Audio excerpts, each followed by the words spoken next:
Alors, je viens rapidement mettre au clair une situation qui reste confuse dans la tête de beaucoup d'entre vous. Cette situation, c'est un rapport avec le statut d'étudiant. Est-ce que lorsque tu as un visa étudiant, ça veut dire que tu as un permis d'études? La réponse est oui et non.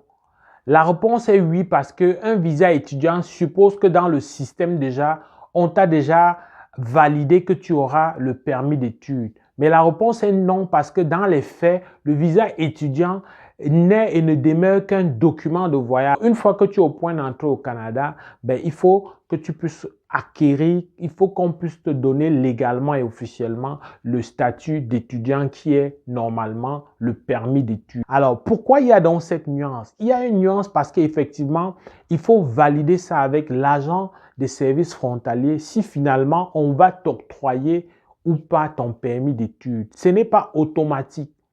Même si très souvent, même si c'est très rare les cas où il y a des refus, mais il y a des cas sérieux où on peut te faire retourner. Par exemple, je prends un cas qui date de bientôt 2 ans, de quelqu'un qui s'est pointé beaucoup plus tôt qu'il ne fallait, au-delà de 2 mois qu'il ne fallait par rapport à sa rentrée. Mais c'est sûr que cet agent de service frontalier était, on va dire, zélé. Il avait un peu exagéré. Et ça me permet de faire une parenthèse pour te montrer que ils sont plusieurs agents, mais les appréciations, y compris les agents de visa, les appréciations et les compréhensions peuvent différer d'un agent à l'autre. Et tu comprends qu'il prend une décision selon son intime conviction parce qu'il doit la motiver dans le système mondial de gestion des cas. Il doit pouvoir dire pourquoi il a pris une décision. Et donc, il peut s'appuyer sur un certain nombre d'éléments qu'il voit et qu'il apprécie peut-être différemment. Tu comprends qu'il n'a pas encore de statut parce que s'il a déjà clairement son statut, on ne peut pas le refouler. Donc, il va tout simplement faire la formalité, il va entrer sur le territoire. Donc, très clairement, voilà un cas qui te montre qu'il y a une bonne différence. Mais c'est quoi les éléments essentiels? Nous allons prendre du temps au mois de juillet et d'août 2023 à l'hôtel Franco à Yaoundé et à l'hôtel Bano Palace à Douala avec toi pour aborder des questions qui visent à augmenter ton autonomie dans les procédures d'immigration, à faire en sorte donc de prévenir de grosses dépenses parfois inutiles pour des questions que toi-même tu peux arbitrer. On va donc t'aider à regarder un certain nombre d'instruments qui sont incontournables dans les procédures d'immigration et au besoin, on va regarder ton cas personnel. Donc, ne tarde pas, garantis ta place, écris sur le courriel qui est dans la description de cette vidéo ou à Messenger si tu nous regardes à partir de Facebook. On va pouvoir te répondre et te donner toutes les modalités. En tout cas, le nombre de places est limité. Malheureusement, on ne pourra plus si on finit par atteindre le quota. Ça va être à une occasion beaucoup plus tard. Tu as dit des choses qui visaient donc à appuyer ta candidature et à faire en sorte qu'on te donne finalement ce précieux statut d'étudiant. Donc parfois, il va être question d'une part de démontrer que la documentation que tu fournis était une documentation authentique. D'autre part, il va falloir qu'il y ait une cohérence entre tout ce que tu as dit, c'est-à-dire toutes les allégations avancées au cours de ta procédure et ce que tu vas donc répondre face à des questions bien précises. C'est des personnes qui vont te poser des questions et qui vont valider ça à partir de ta gestuelle, à partir donc du contenu donc de ce que tu auras dit. Bien sûr, il va falloir être dégagé parce que dans la vérité, tu n'as pas volé ce visa. C'est un visa que tu as eu en bonne et due forme, mais tu dois venir valider. C'est tellement important que je te le dis. Par exemple, aux États-Unis, les réalités de l'immigration, c'est pas pareil. Il y a tellement de cas d'étudiants, une fois qu'il arrive comme ça, son but c'est d'arriver et demander l'asile. Aux États-Unis, c'est le choix que beaucoup font.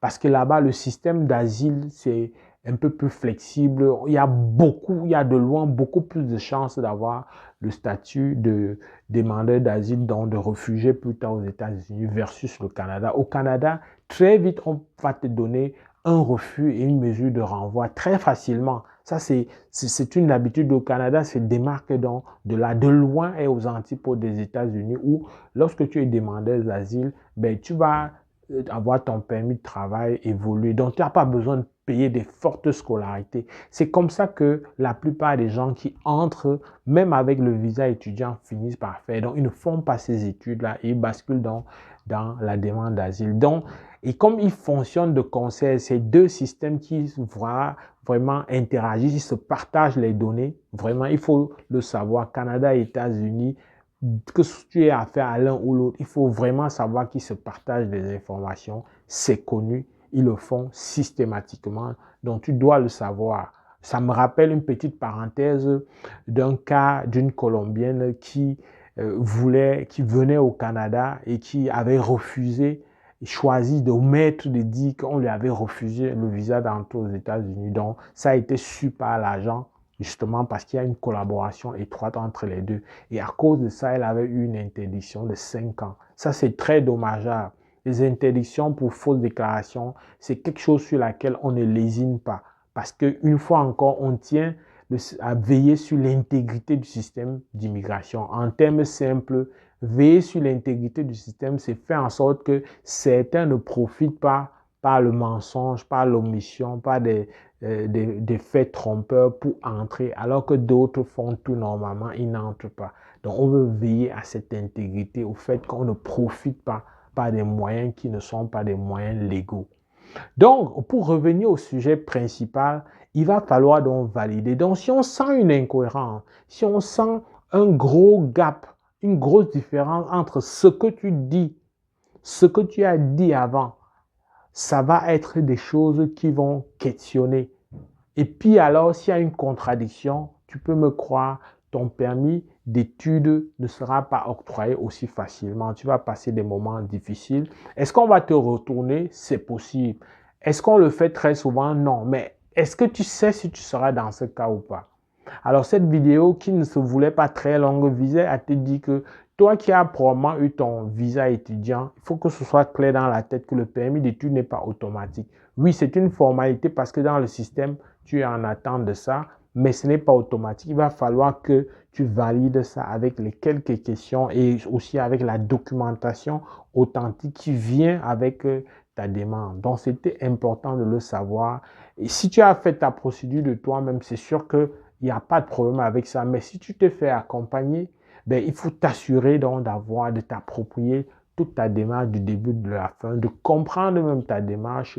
Comme ça, tu seras à l'aise, tu seras dégagé. J'espère que cette vidéo t'a plu. Si c'est le cas, like, fais savoir au plus grand nombre. Au plaisir de te retrouver dans le cadre d'une prochaine vidéo. Porte-toi bien. Boulan!